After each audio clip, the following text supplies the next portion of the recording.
তো গাইস, আপনারা দেখতে পাচ্ছেন একটা বিলের থেকে মাছ সংগ্রহ করা হচ্ছে। সেই মাছ সংগ্রহ করতে দুজন ভাই মাঠে গিয়েছিল তার মাছ সংগ্রহ করার জন্যে। প্রথমে তারা জাল খ্যাপ দেয়, তখন দেখুন তারা কত মাছ পেয়েছে। মাছে পুরো জাল ভর্তি হয়ে গেছে গাইস। এবার বিলে বহুত মাছ হয়েছে,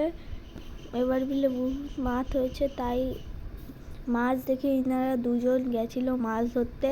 এগুলো কিন্তু সব পোনা মাছের বাচ্চা। দেখুন গাইস, কতগুলো পেয়েছে মাছ, সব পোনা মাছের বাচ্চা।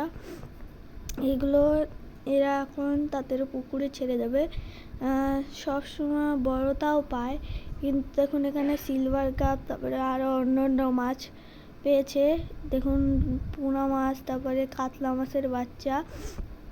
দেখতে থাকুন, আরও ভিডিওটা ইন্টারেস্টফুল হবে। দেখি কতগুলো ভাই মাছ পায়।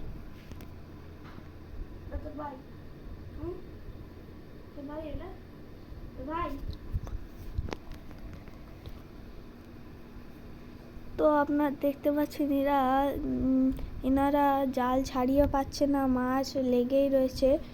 এখানে তাদের কাছ থেকে শুনবো যে কত কেজি এরা মাছ পেয়েছে।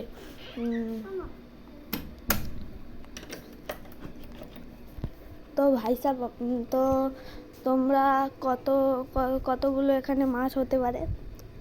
এখানে প্রায় 3-4 কিলোর মতন মাছ হতে পারে, সব পোনা মাছ আর রুই মাছের বাচ্চা।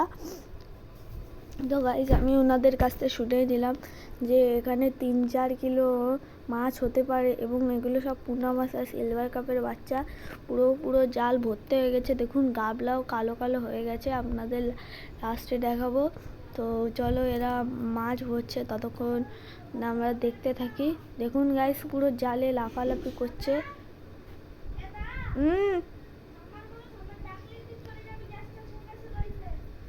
দেখতে পাচ্ছেন গাইস, এখানে কতগুলো মাছ জালে লাফালাফি করছে।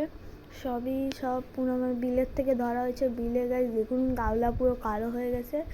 এগুলো সব পুকুরে ছেড়ে দেওয়া হবে। তো দেখতে থাকুন না কতগুলো মাছ পেয়েছে। এখানে প্রায় 40-45টা মাছ বিলের থেকে পাওয়া গেছে। তো গাইস দেখতে পাচ্ছেন, এখন এটা পুকুরে ছেড়ে দেওয়া হবে। তো গাইস, একটা করে পুকুরে ছেড়ে দেওয়া হচ্ছে। দেখতে পাচ্ছেন, এইটা হচ্ছে এনাদের পুকুর। এই পুকুরে ছেড়ে দেওয়া হবে, দেখতে পাচ্ছেন।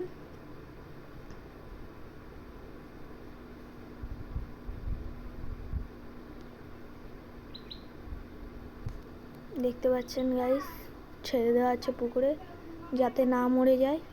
আপনারা দেখতেই পাচ্ছেন। কেমন হয়েছে বলবেন।